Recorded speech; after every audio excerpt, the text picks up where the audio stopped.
Hello friend, welcome to वाटाला. आजच्या गोष्टीचं नाव आहे बेडूक आणि उंदीर. एका जंगलात एक छोटंसं जलाशय होतं. त्यामध्ये एक बेडूक राहत होता. त्याला खूप एकटेपणा जाणवत होता. त्यासाठी त्याला एखाद्या मित्राची गरज भासत होती. एके दिवशी जलाशयाच्या जवळच्या झाडाखालून एका बिळातून उंदीर बाहेर आला. त्या उंदराने बेडकाला विचारलं, मित्रा, काय झाले आहे? तू उदास का बरं आहेस? त्यावर बेडकाने उत्तर दिले, मला कोणीही मित्र नाही ज्याच्याकडे मी मनमोकळेपणाने गप्पा करू शकेन. त्याचे म्हणणे ऐकून उंदीर म्हणाला, अरे, आजपासून मीच तुझा मित्र आहे असे समज. मी नेहमी तुझ्याबरोबर राहीन. हे ऐकून बेडूक खूप आनंदी झाला. ते दोघे मित्र तासनतास गप्पा करायचे. आपल्या मनातलं एकमेकांना सांगायचे.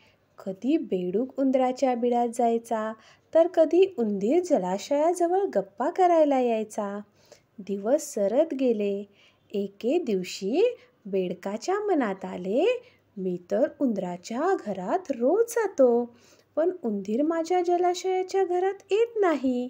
याला कसे माझ्या घरात आणू? असा विचार करत त्याला एक युक्ती सुचली.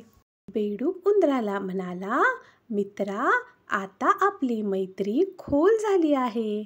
असं काय करावं? एकमेकाची आठवण आल्यावर त्याची जाणीव झाली पाहिजे.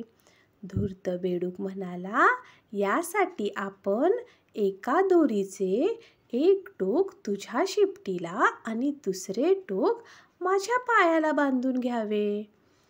आपल्याला एकमेकाची आठवण आल्यावर आपण लगेच दोरी ओढूया, म्हणजे कळेल.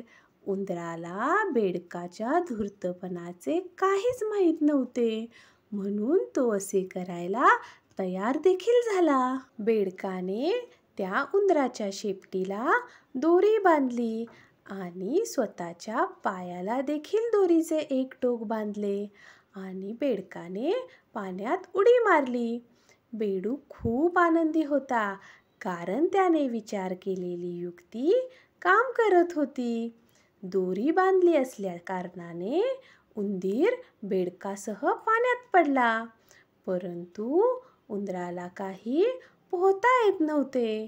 त्यामुळे उंदीर पाण्यात बुडून मरण पावला. यावरून आज आपण काय शिकलो? कोणावरही आंधळेपणाने विश्वास ठेवू नये. गोष्ट आवडली असेल तर लाईक करा, शेअर करा, चॅनेलला सबस्क्राईब करा.